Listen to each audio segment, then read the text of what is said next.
Okay, so new chapter. This is superposition.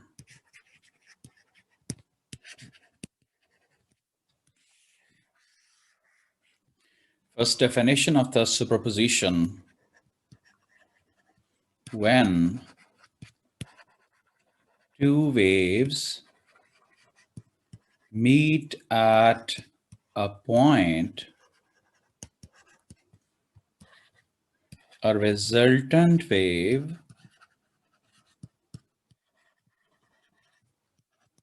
is produced. This phenomena, this process is called superposition. So I repeat, when two waves meet at a point, due to their intersection, due to their overlapping, their meeting, a resultant wave is produced. This is called superposition. Next is the principle of superposition. Mean what is the rule and regulation for the superposition? So when two waves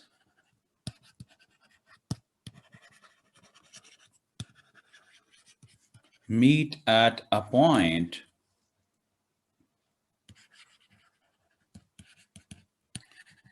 displacement of the resultant wave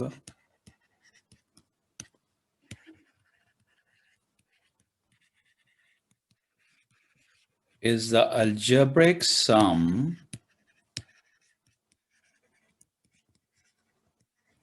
of displacements of two individual waves.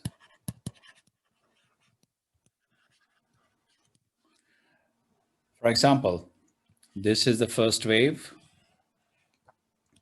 Its maximum displacement, suppose the 5 centimeter. This is another wave. Its maximum displacement is 5 centimeter. So this is positive 5, this is positive 5. So plus 5 plus 5, it becomes total 10. Or suppose one wave,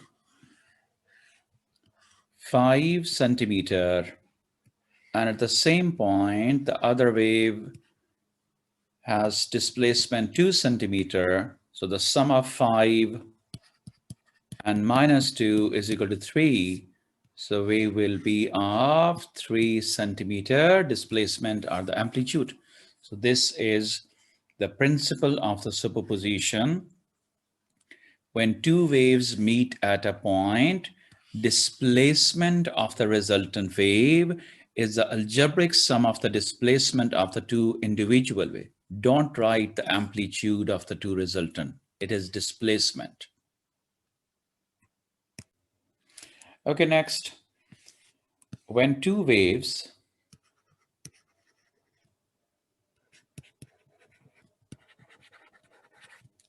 are having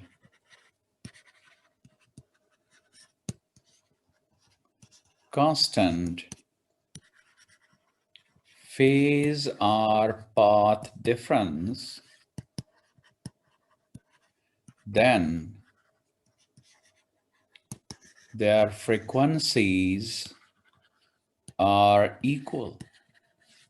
So the frequency of the first wave will be equal to the frequency of the second wave. Then the waves are called coherent waves.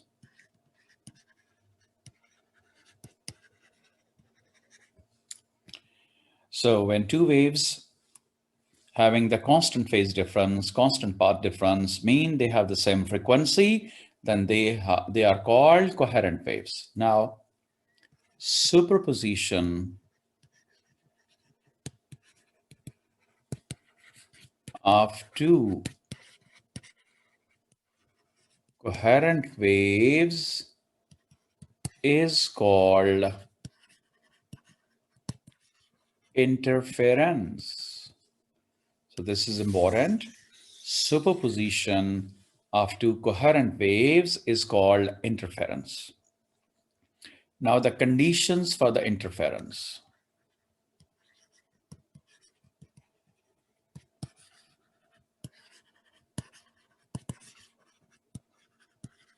Number one, both waves must be coherent and they have same frequency. Number two, both waves must be of same type. If first wave is the light wave, second must be light. If the first is sound, second must be sound. If both waves are same in type and transverse wave, then either both must be polarized or both must be unpolarized. So if they are transverse waves, make sure that both are polarized or both are unpolarized. So interference for one polarized, one unpolarized, not possible. Number three, both waves are traveling in same medium,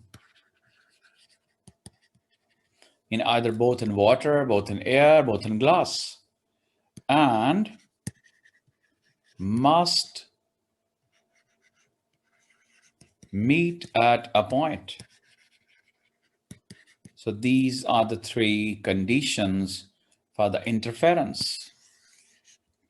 So first is both waves must be coherent, both must be of the same type. If both are of the same type and transverse, then the next condition will be either both polarized or both unpolarized. And the third one, both must be traveling in the same medium and must meet at a point. Now suppose two coherent waves are meeting at a point. This is the first wave.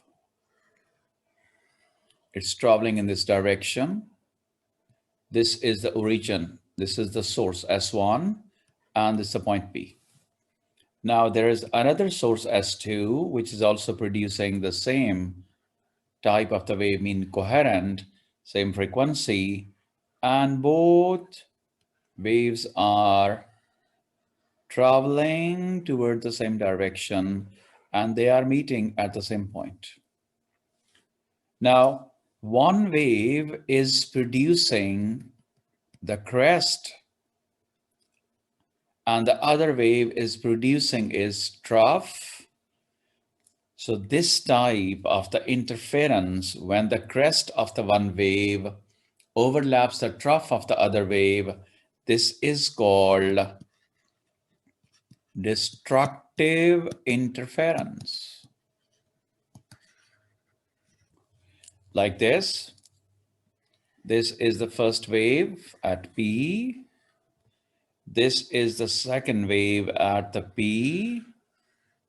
This displacement, suppose, is 3 centimeter. At the same point, this displacement will be minus 3 centimeter. So as a result of 3 and plus minus 3, answer 0, no wave. This is the ideal situation. But if one wave has displacement, has maximum amplitude 3 centimeter, and the other wave at the same point P has minus 2 centimeter displacement, then the resultant displacement will be 3 plus minus 2 is 1. So this will be the displacement of the resultant wave, just 1 centimeter. This is also destructive interference. Now, conditions for the destructive interference. Look, these two waves are coherent. So the first condition for the destructive interference is both waves must be coherent waves. And number two, look at the path difference. Distance covered by the first wave is lambda and 2 lambda between S1 and P. And the distance covered by the second wave, 1 lambda, 2 lambda, and half. This is 2.5 lambda because 1, 2, 3, 4, and 5 loops. 1, 2, 3, and 4 loops. Now the path difference will be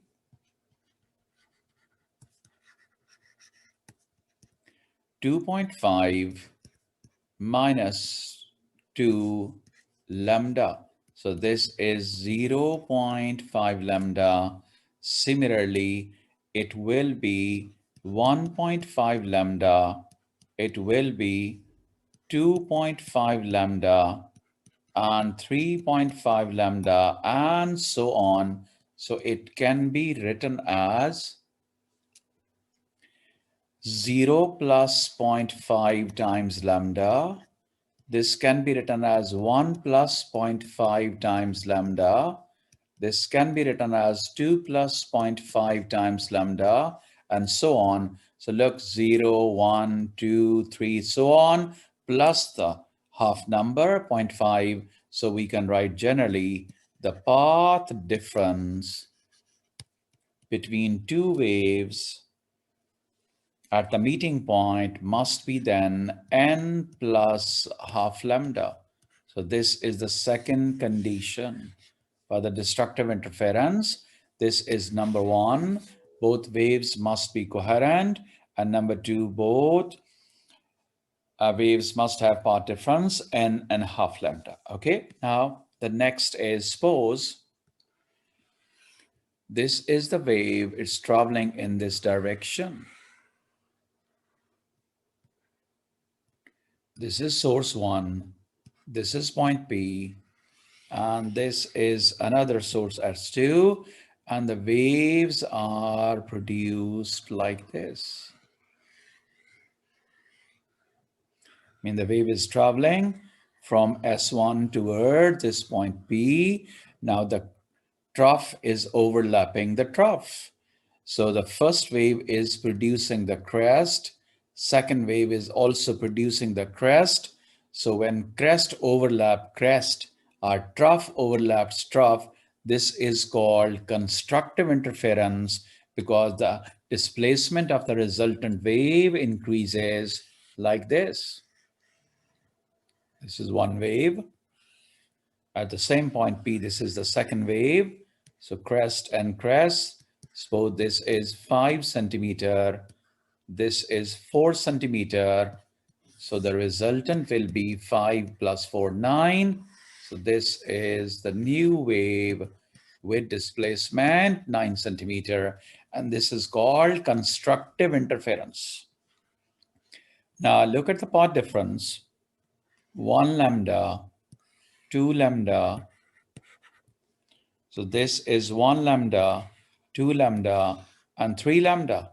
So the first condition for the constructive interference is same. Both must be coherent waves. And number two, the path difference. Look, this is 3 lambda minus 2 lambda is equal to lambda. Mean it can be either 0 lambda, 1 lambda like this, 2 lambda, 3 lambda, so on. And if 0, 1, 2, 3 number is represented by n whole number, so generally we can write it is n lambda. So the first condition is both must be coherent, and the second, their path difference must be n lambda, I mean whole times wavelength path difference. Okay, after this superposition and interference, there is another property of the wave which is called diffraction. So bending or spreading of a wave from the edge, slit, or aperture is called diffraction. And it is assumed that during diffraction, no change in number one, time period, number two, frequency, number three, the amplitude, number four, the intensity, number five, the wavelength. Only the change in number one, the shape or the pattern of the wave and the direction of the wave. But this is most important. So bending or spreading of the wave from the edge, from the corner, from the aperture, from the slit is called diffraction. And it is assumed that during diffraction, no change in the physical property of the wave. There's only change in the pattern, shape, or direction of the wave. Look, for example, this is the wave traveling from left to right, and its wavelength is lambda. Now this wave is forced to pass through this narrow opening. The size of the opening is A. If A is less than lambda, then while passing through this slit, the shape, the pattern of the wave changes. Instead of straight, it becomes circular, but the wavelength lambda remains same. This is the opening. And this is observable diffraction. So what is the condition for the observable diffraction? Either A is less than lambda or equal to lambda. So when A slit diameter, slit size, opening size is either less than or equal to lambda, then the straight wavefronts are converted into the circular. This is called observable diffraction. But if the same wave is forced to pass through a wide gap, so look, this is the gap. Now the size of the gap is greater than lambda, so the major portion of the wave will go straight. Only the bend will be at the edges, and this is called non-observable diffraction. So when A becomes greater than lambda, so diffraction will be there, but it cannot be observed easily. Okay, after the diffraction, suppose this is the first source which is producing waves. These are the circular wavefronts. Mean the waves are produced in a ripple tank. Waves are produced in a ripple tank. Here is another source, S2, and it is producing also same types wave of same frequency. Now both waves are overlapping each other. And this meeting of the wave is the interference. If the frequency of the both wave is same, this is interference. If the frequency is different, this is called superposition. Now look, at this point, at this point, at this point, crest of the both waves are meeting because these wave fronts are representing the crest of the wave. So when crest meet the crest, there will be constructive interference. So all these points are showing the constructive interference.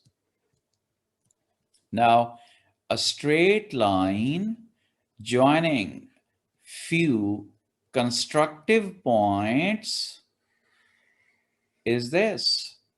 So at constructive point, the amplitude displacement of the resultant wave increases. So these points are called antinodes. So that's why this is called antinodal line. So this is another antinodal line.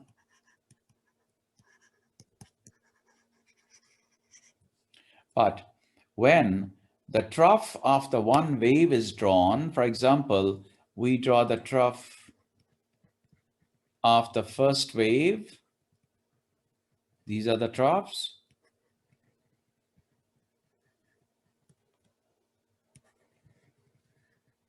Look, at these 2 points,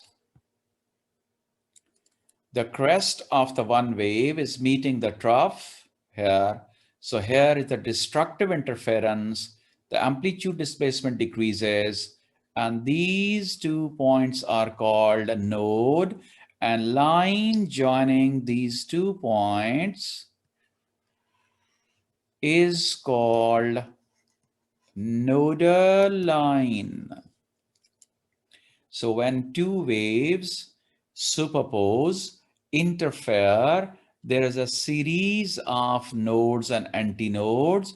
So the line joining antinodes is called the antinodal line, and the line joining nodes is called the nodal line. So between 2 consecutive antinodal line, there will be a nodal line. So look, these are antinodes, antinodes, antinodes, but these 2 points are nodes. So at node,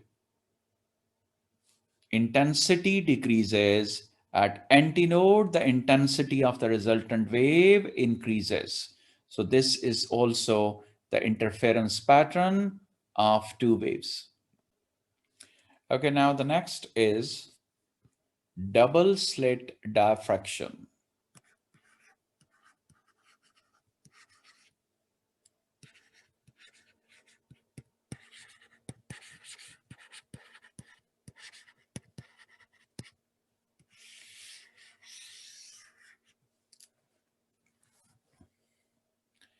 Now suppose we have any monochromatic light, this is the green light, and a convex lens is placed in front of it. And the distance of this monochromatic light from the center of the lens is exactly equal to the focal length. Then all light rays which are coming from the light and traveling towards the lens will be parallel to each other after refraction from the lens. I mean, after passing through the lens, all light rays will be parallel to each other.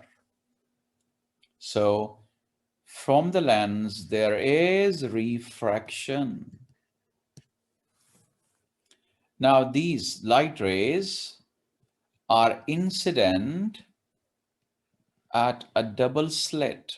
So this is slit 1, this is slit 2, and all light rays are striking the surface perpendicularly. So they are parallel and they are incident normally on the double slit.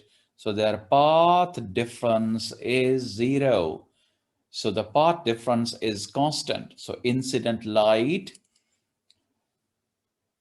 is parallel and perpendicular. So the all light rays are having the constant path difference. Now, due to the slit, light rays are spreading in all possible direction. So here is the diffraction of the light. First refraction from the lens, then diffraction from the double slit. Now the distance between these two double slit is called slit separation.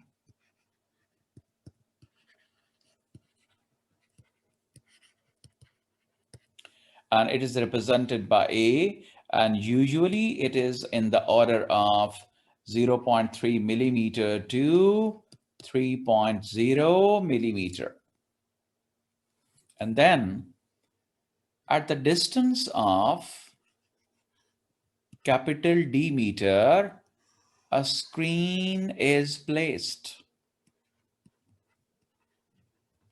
Now the light rays which are emerging from the slits, they are reaching the screens. For example, first ray from this S1 and another light ray from S2, both are meeting at a point. So at the screen, there is interference. Now, due to the double slit, these two light rays are coherent. So light emerging from the S1, emerging from the S2, both are coherent lights. We cannot take two coherent separate sources, mean two bulb cannot be coherent due to their manufacturing error. But when a single bulb light is divided into source slits, then the source slit will give you the coherent waves. So two different sources cannot be coherent due to their manufacturing errors. So this is the single source S. These are the source slits, mean the single source is divided into small sources. So these lights are coherent. They are meeting here at the point O. So this is the interference. Now the distance covered by S1O and the S2O is same. So the path difference at this O will be 0 lambda. So there will be a bright spot of the light due to constructive interference, and this bright spot is called the bright fringe. Similarly, we select other light ray from S2 to this P and S1 to P. Definitely, S2P distance is longer than S1P. If the path difference is 1 lambda, there is another constructive interference. So a bright spot, a bright fringe will be formed, and this will be N1 because it is formed due to 1 lambda path difference. This will be N0 because it is formed due to 0 lambda path difference. Now, similarly, if the light ray is selected from S1, which is going in this direction, and then S2 light ray is going in this direction to meet it. So S1 and this P dash and S2 P dash, S1 P dash and S2 P difference, again, it can be 1 lambda. So this is also due to the path difference N1, path difference due to 1 lambda. So this is N1, this is also N1, but this is N0, the central one. Now, we can see the number of the bright spots. This is N2 here. Similarly, this side, the N2 here, due to 2 lambda path difference. So the number of the bright spots will appear on the screen, but the intensity of the central one is the maximum, and gradually the intensity decreasing and gradually the intensity decreasing. So when we will draw the intensity at the y-axis and the number of the fringes bright at the x-axis, then the zero order, the central one, has the maximum intensity, N1 has intensity smaller than the zero order. So both side N1, this is also 1. And similarly, this is N2 lesser than 1 and N2 both side same. And then suppose this is third one smaller than 2. This is third one smaller than 2.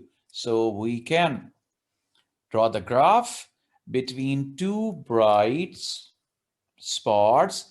There will be a dark spot because between 0 and 1, there will be 0.5 lambda, 0.5 lambda, and then here 1.5 lambda, here 1.5 lambda. So destructive interference. So the destructive interference will appear between two brights. So these are destructive interference spot, mean the dark spots. So we will join them like this. This is the intensity of the first, mean the middle one, and 0. Then this is the intensity of the N1. This is the intensity of the N2. And this will be the intensity of N3. Similarly, this is N1, this is N2, and this is N3. Look, the intensity is gradually decreasing. So the brightest spot will be at the center, at the middle, its intensity maximum, and then intensity gradually decreasing. But do remember, the distance between two consecutive bright spots or the distance between two consecutive dark spots will be equal. So all bright and all dark fringes are equally spaced on the screen, and this spacing is represented by lambda d over A. What is the lambda? Lambda is the wavelength of the incident light. D is the distance of the screen from the double slit, and A is the slit separation. So all fringes are equally spaced, whether they are dark or bright, and the distance between two consecutive dark or two consecutive bright is calculated from this formula. X is equal to lambda d over A. So we can write this distance, this spacing between the fringes. Number one depends on the wavelength. Number two, it depends on the D capital. And number three, it depends on A. So these are the three factors which affect the fringe spacing on the screen. Okay, so the slit separation is usually in this order, and the distance between the double slit and the screen is 1 to 4 meters approximately. Now, if this is the first order,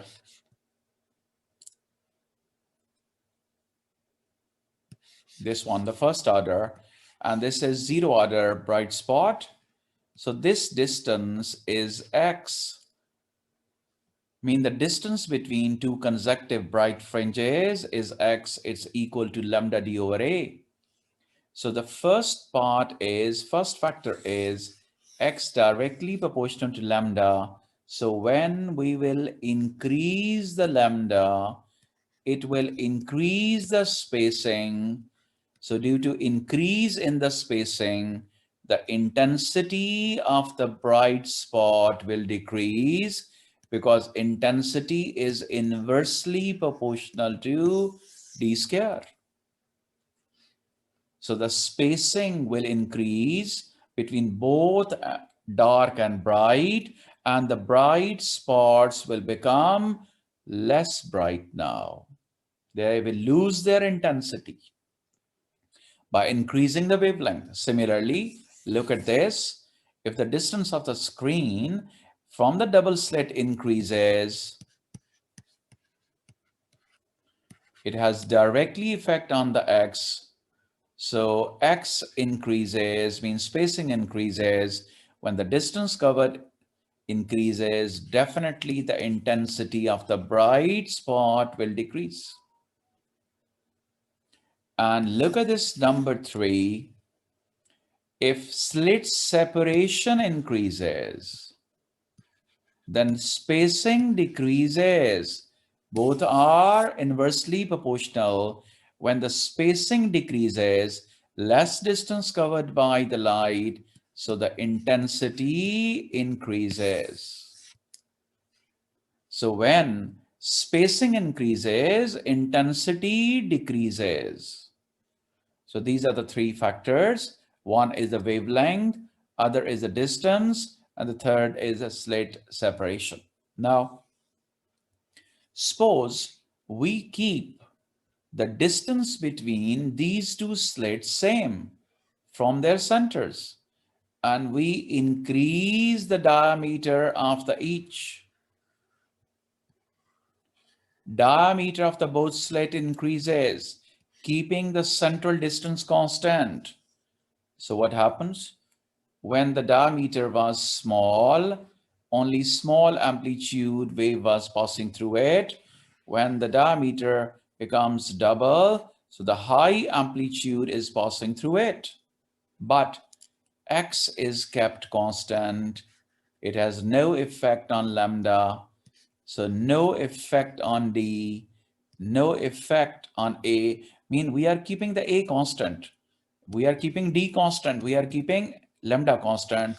So by keeping the A constant, lambda and D constant, so X will remain same. But the intensity of the bright will increase. Reason, initially, these 2 waves are intersecting. And now here, these 2 waves are intersecting. So definitely the large amplitude. So when the size of the each slit increases, keeping the distance constant, no effect on the spacing of the dark and bright, but the intensity of the bright increases and the dark remains dark. Because due to destructive interference, when the crest increases, trough also increases with the same magnitude, cancelled. So again, zero intensity. But if the size of only one slit increases, suppose this is kept constant or this is kept same,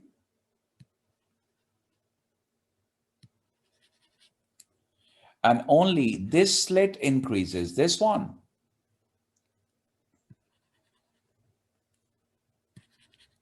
So situation is like this. The size of this is large and the size of this remains same. So from this, high amplitude light is passing.